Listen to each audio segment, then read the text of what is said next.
I'm Joy Hogue, and I'm a mom of a wonderful, wonderful 17-year-old son who has, since he was very, very little, had multiple anaphylactic food allergies. I am Kristen Fowler, and this is Sarah and Caitlin. We live in Jackson, Mississippi. Sarah was diagnosed with type 1 diabetes when she was 4 years old.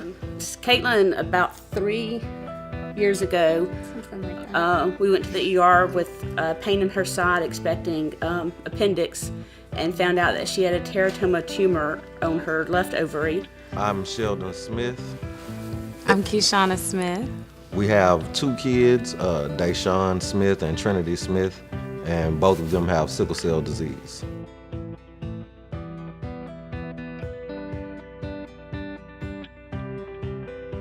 Yeah, they tried to it kind of robs us of our childhood, and kind of sad, but like as much as we do to try and hold on to the bits that we can, like some of it's inevitable. Yeah, I mean, you lose something when all this happens.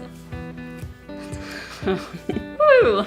I mean, there's like so much you can't do anymore, and yeah, wow. And people always talk about kids, and especially teenagers, think they're so invincible, nothing's going to happen to you. Well, when you've had a diagnosis, when something does happen sometimes to you, I'm you more know that's afraid not something's true. gonna happen. The one thing you always lose is spontaneity.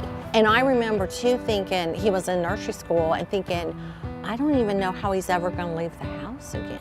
I mean, it was just completely overwhelming. And then you sort of get to the point where you figure that out, and maybe you meet another parent who's dealing with it, and you see, oh, okay, they did this and their child's still alive.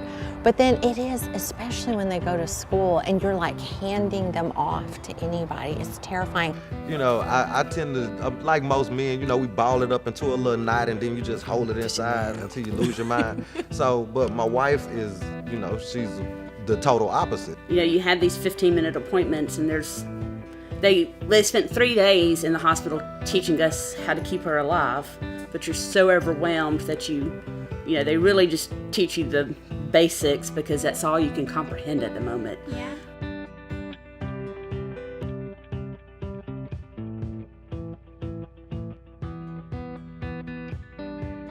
But I left that appointment and I was like literally sobbing in the car, going, "It's not all in my head. It's not all in my head." Don't just talk to me if I'm the only parent there. Don't just talk to me. Your patient is actually my son or my daughter that's with me.